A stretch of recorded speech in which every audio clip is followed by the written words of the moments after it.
বিমান বাংলাদেশ এয়ারলাইন্স বলতেছে ভাড়া আমরা 100 টাকার ভাড়া 200 টাকা বিক্রি করি, তাহলে আমার অনুরোধ, ওনারা বাংলাদেশ বিমানে কি এখনো ভাড়া নির্ধারণ করেছে? বিটুবি ব্যবসা যদি বন্ধ করে বাংলাদেশ বিমান এয়ারলাইন্স সরাসরি কোনো কাস্টমারের কাছ থেকে টিকিট বিক্রি করছে কিনা, সে তো আমার সাথেই বিটুবি ব্যবসা করছে। তাহলে বাংলাদেশ বিমান এয়ারলাইন্স যদি আমার সাথে বিটুবি ব্যবসা করে, তাহলে আমি কেন আরেকজনের সাথে, একটা রাষ্ট্রীয় প্রতিষ্ঠান, সে আমাকে টিকিট বিক্রি করতেছে উইথ দ্য কমিশন, সে আমাকে বলতেছে 7% কমিশন দিবে, তাহলে আমি তার সাথে বিটুবি ব্যবসা করছি, তাহলে আমি অন্য একজনের সাথে বিটুবি ব্যবসা করতে সমস্যা কোথায়? This are number 1। উনি আরেকটা কথা বলেছেন, সেটা হচ্ছে যে ভাড়া বৃদ্ধির ব্যাপারে। তাহলে আমার কোশ্চেন হচ্ছে, আমরা যে 2 কোটি মানুষকে বিদেশে পাঠিয়েছি, এই 2 কোটি মানুষকে আপনাদের মাধ্যমে গিয়েছে না আমাদের মাধ্যমে বাংলাদেশ থেকে বিদেশে পাড়ি দিয়েছে? সব কিছু আমাদের মাধ্যমে পাড়ি দিয়েছে। সো এই 2 কোটি মানুষকে পাঠানোর দায়িত্ব ছিল আমাদের। আমরা কষ্ট করে এই 2 কোটি মানুষকে দিয়েছি। ফরেন রেমিটেন্স হাইস্ট আসে আমাদের সেক্টর থেকে। আমাদের সেক্টরকে ধ্বংস করার জন্য একটা পায়তারা চলতেছে। আমরা এই কালো আইন মানি না। This are number 1।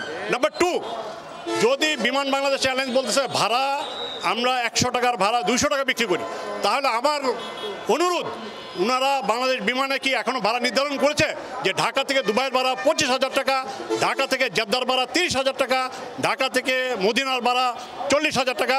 তারা কোনো নির্ধারণ করেছে? তাহলে তারা কেন নির্ধারণ করে দেয় না? তারা কেন 92,000 টাকা টিকিট বিক্রি করে? তারা কেন লোকদেরকে ঠকায়? তাহলে আপনি ফিক্সড করে দেন, পুরো বাংলাদেশের 18 কোটি জনগণকে জানিয়ে দেন যে বিমানের এই ভাড়াটা হচ্ছে ন্যায্য ভাড়া, এবং এই ভাড়াটা ডিক্লেয়ার করে দেন, ফিক্সড করে দেন যে এই ভাড়ার উপরে কোনো ট্রাভেল এজেন্সি 1 টাকাও বিক্রি করতে পারবে না। এবং আমি কমিট করতেছি, বাংলাদেশের কোনো ট্রাভেল এজেন্সি তার চাইতে 1 টাকা বেশি তো বিক্রি করবেন না। অতএব আপনি বিমান বাংলাদেশ এয়ারলাইন্স, আপনি আগে ভাড়া নির্ধারণ করে আমাদেরকে ফিক্স করে দেন, তাহলে তো আপনি বলতেছেন যে ভাড়া বৃদ্ধি করে বা কালোবাজারি করে আদার্স কিছু করে, সেটা তো করতেই পারবে না। কারণ জনগণ জানবে যে ঢাকা থেকে দুবাইয়ের ভাড়া 25,000 টাকা, রাইট? যদি তারা বলে যে 25,000 টাকা, তাহলে আমি তো আর তার কাছে 30,000 টাকা চাইতে পারবো না। সো দ্যাট তারা ভাড়া নির্ধারণ করে দেখ, বিমান বাংলাদেশ এয়ারলাইন্স আমাদের সাথে ব্যবসা করে, আমরা আরেকজনের সাথে ব্যবসা করব। প্রত্যেকটা এয়ারলাইন্স সারা পৃথিবীতে, আপনারা গুগলে সার্চ করেন, পৃথিবীর এমন কোনো দেশ নাই যে বিটুবি ব্যবসা ট্রাভেল এজেন্সি পরিচালনা করে না। যদি বিটুবি গ্লোবালি চলতে পারে সারা পৃথিবীতে, গুগলে সার্চ দেন, আমি মিথ্যা কথা বলতেছি না, যদি সারা পৃথিবীতে চলতে পারে, তাহলে বাংলাদেশে কেন চলবে না? সেটা হচ্ছে আমার কোশ্চেন।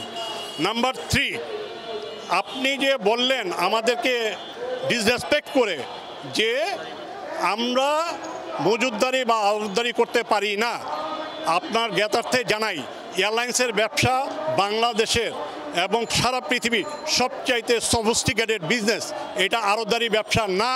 সো দ্যাট আপনি এই ধরনের কথা বলতে পারেন না, আপনি আমাদেরকে হেয় করতে পারেন না। যেহেতু আমরা এয়ারলাইন্স রিলেটেড বিজনেস করি, we are the most sophisticated business in the operation in Bangladesh and globally we are the very recognised company.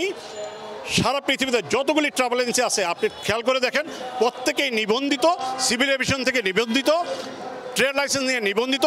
এবং মজার ব্যাপার কি, আপনারা শুনে অবাক হবেন যে 42% tax, 42%, I repeat again, Dhaka airport travel tax আমরা কালেক্ট করি, যেটা সোনালী ব্যাংকের কালেক্ট করার কথা।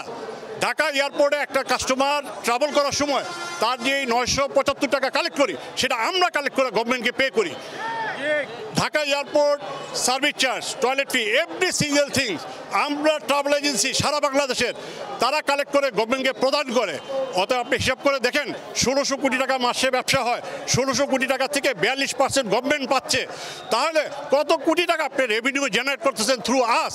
আপনি আমাদেরকে বলতেছেন ট্যাক্স কালেক্ট করতেছেন, আপনি আমাদেরকে বলতেছেন আমরা আড়তদারি ব্যবসা করি। You should not say like this way. We are the respective person. আমরা একজন আরেকজনকে সম্মান করব, আপনি আমাদেরকে সম্মান করবেন।